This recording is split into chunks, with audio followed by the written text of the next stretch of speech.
বন্ধুরা, welcome back to my channel Mithudi lifestyle blog. আশা করি সকলে ভালো আছো। আমার চ্যানেলে আরেকটা নতুন ব্লগে তোমাদের স্বাগত। ব্লগটা এখান থেকে সকালবেলা একদম রেডি হয়ে বসে আছে, আর দুষ্টুর দিকে কি জ্বালাতন করছে। আমি কালু বারবার ওদিকে তাকাচ্ছি, এক জায়গায় তো বসে নেই। মেয়ে এখন কুস্তি মানে হামা দিতে শিখেছে, শুধু দৌড়াবে।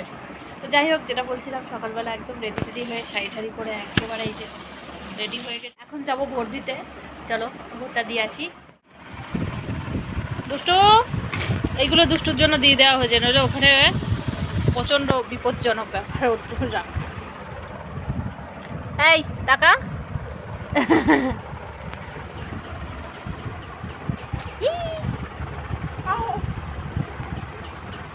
ওই অলি নাচি হচ্ছে, নাচি।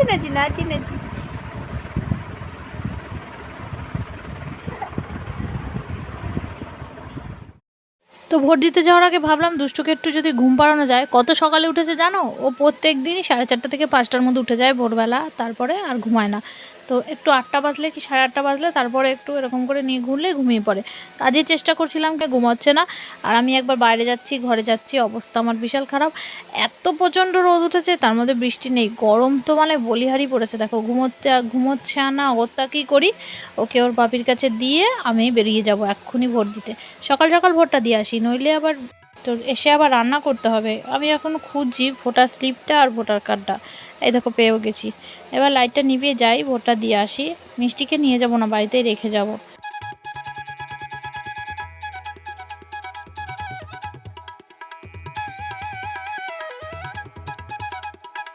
কমপ্লিট করে ফেলেছি, এই যে ভোট দেওয়া কমপ্লিট করে ফেলেছি। এইবার সকালে জলখাবার বানাবো। এগুলো আমার মেখে দিচ্ছি। সকালে জলখাবার বানাবো ডিম টোস্ট। চলো রান্না করে যাওয়া যাক। সকালের ডিম টোস্টটা একটু অন্যরকমভাবে করব, সেটাই ভাবছি কিভাবে কি করব। হঠাৎ করে একটা আইডিয়া পেলাম। যাই হোক, নিজেই একটা পেঁয়াজ কেটেছি। ও বাবা, পেঁয়াজটা দেখি পচা। যাই হোক, দুটো পেঁয়াজ কেটে নিই। আর দাঁড়াও, তোমাদেরকে একটা জিনিস দেখাই। তোমাদের সাথে তো শেয়ার করা হয়নি আসলে, এখন তো বেশি ব্লগ ছাড়া হয় না, যেটা শেয়ার করা হয় না। এই যে এটার কথাই বলছিলাম, এটা আমাকে আমার বোন গিফট করেছে। আমার দুর্দান্ত কাজের একটা জিনিস। তো এটার মধ্যে একটু পেঁয়াজ কুচিয়ে নিই, দেখো কেমন কুচোনো হয়, তোমরা নিজেরাই দেখো। এরকম, এই দেখো কতগুলো পেঁয়াজ দিয়ে দিলাম। আর চটপট কাজে হয়েও যায় গো তাড়াতাড়ি।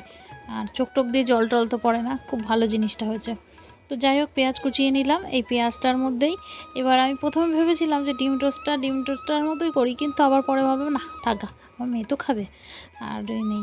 তো এই যে পাউরুটিটাকে একটু গুঁড়ো গুঁড়ো করে এটার মধ্যে দিয়ে দিলাম, পেঁয়াজ কুচানোর মেশিনটাতে দিয়ে দিলাম। দেওয়ার পর এর মধ্যে ওই রোজকার পাতির মতো যেরকম মশলা টশলা থাকে না, যেমন তার আগে একটু পাউরুটিটাকে একটুখানি ওই ঘুরিয়ে নিলে হবে কি, কিছুটা ভেঙে যাবে আর একটু গুঁড়ো গুঁড়ো হয়ে যাবে। তো পাউরুটিটা গুঁড়ো গুঁড়ো হয়ে গেছে। এবার একটা চামচ দিয়ে একটু ঘেটে নিলাম। এবার আমি এর মধ্যে কিছুটা লবণ দেব, কিছু দেব হলুদ, আর দেব লঙ্কার গুঁড়ো, জিরের গুঁড়ো, আর দেব মশলা, ভাজা মশলা আছে, আমি ভাজা মশলাটা দিয়ে দেবো এর মধ্যে। দিয়ে খুব ভালোভাবে এই যে চামচের সাহায্যে, দেখতেই পাচ্ছ, চামচের সামনে ভালোভাবে ঘেটে নিলাম। আর পাউরুটিগুলো কিন্তু একদম সফটভাবে গলেও গেছে। কথা বলতে বলতে এদিকে কাজ প্রায় কমপ্লিট। এবার একটা ননস্টিক প্যান বসিয়ে দিয়েছি, কিছুটা সাদা তেলও দিয়ে দিলাম। তেলটা গরম করে নিলাম, একটা স্প্যাচুলা দিয়ে নেড়েও নিলাম। এবার চামচ দিয়ে একটু করে দিয়ে একটু চেপে নেব। রুটির আকারে বেলবো, কিন্তু রুটি নয়। আর এটা তোমরা কিন্তু বাচ্চাদের টিফিনেও দিতে পারো। দুর্দান্ত একটা কিন্তু খাবার, খেতেও কিন্তু বাচ্চারা পছন্দ করবে, জানো, বেশ ভালো হয়েছে খেতে। তো যাই হোক, এবার আমি উল্টে দেবো আস্তে আস্তে। আর খুব বেশি সময় লাগেও না, চটপট করে হয়ে যায় এই রান্নাটা।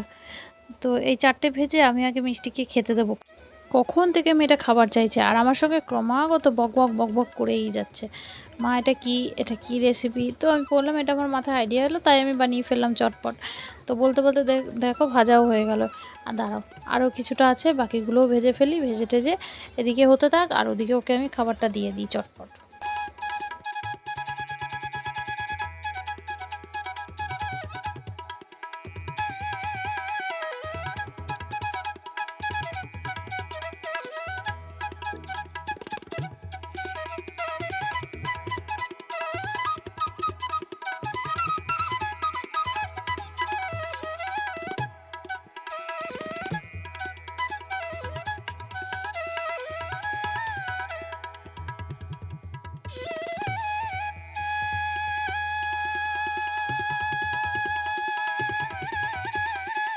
ব্যাস মিষ্টির খাবার রেডি।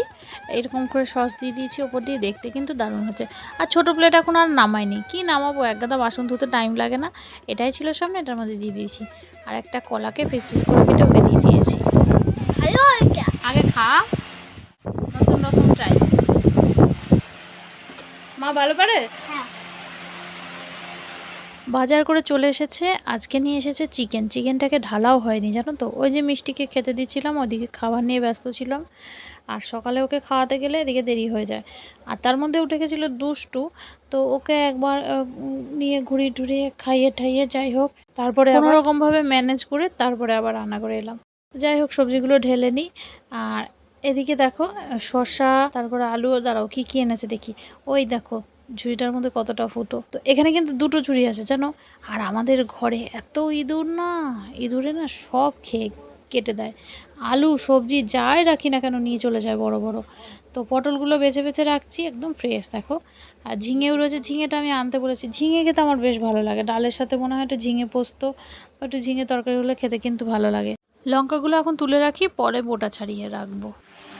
সবজি টবজি কেটে নিই, চটপট রান্না বসাবো, বেশ বেলা হয়ে গেছে। দুষ্টু ঘুমাচ্ছে, এই ফাঁকে কাজগুলো করে নিতে হবে। সবজি টবজিগুলোকে ঢেলে নিয়েছি, মাংস এনেছে মুরগির মাংস করবো। আর দেখি আর কিছু যদি টাইম পাই করবো, নাহলে করতে পারবো না। শর্টকাটে যেটুকু।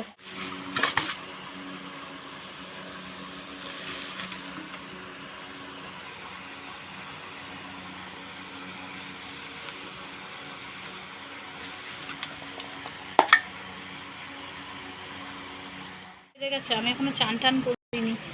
আর দুপুরে স্যালাড কেটে নিয়েছি, এই যে পেঁয়াজটাকে ডুমো ডুমো করে না কেটে পেঁয়াজটাকে কুচু কুচু করে কেটে নিয়েছি, গোল গোল করে পেঁয়াজ কাটে নিয়ে আর কি স্যালাড। রান্নাবান্না সব হয়ে গেছে। আর চলো এক ঝলক তোমাদের দুপুরের মেনুটা দেখাই। এখানে গরম গরম ভাত রয়েছে, আর এখানে আছে চিকেন। এটা রাতের জন্য তুলে রেখেছি, গরমের জন্য এক গাদা মানে একসাথে রাখলে থাকে না। এটা হচ্ছে আমার বরের, এটা আমার। আর আজকের মাংসগুলো সব হাড় এনেছে। আর তোমরা তো দেখে ভাবছো যে মাংসগুলো এরকম কালো কালো না, কেন কালো কালো নয়, আসলে একদম লাইটের জন্যেই। কারেন্টটা চলে গেছে, এই যে লাইটটা জ্বলছে এটা হচ্ছে চার্জারের লাইট, এই জন্য এই দিয়েই ভিডিও করছি। তো অনেক কিছু ম্যানেজ করতে হয় আর কি। তারপরে এখানে হচ্ছে আমের টক, আমের পাতলা ঝোল করেছি, গরমের মধ্যে এটা খেতে আমার খুব ভালো লাগে, আর গাটাও বেশ ঠান্ডা লাগে। আর হচ্ছে স্যালাড। তো ভাত বেড়ে দিয়েছি বড়মশাইয়ের, আর ওদিকে মেয়ের ভাত বেড়ে নিয়েছি, মেয়েকে খাওয়াবো। ভিডিওটাও চলো আজকের মতো এই অবধি। কেমন লেগেছে আজকের ভিডিও জানিও কমেন্টে, ভালো লাগলে অবশ্যই চ্যানেলটাকে সাবস্ক্রাইব করে পাশের বেল নোটিফিকেশানটা অন করে দিও, যাতে যখনই ভিডিও ছাড়বো তোমরা দেখতে পারো। আর চলো আজকের মতো টাটা, দেখা হচ্ছে নতুন একটা ব্লগ নিয়ে পরের দিন। ততক্ষণ পর্যন্ত সকলে ভালো থেকো, সুস্থ থেকো।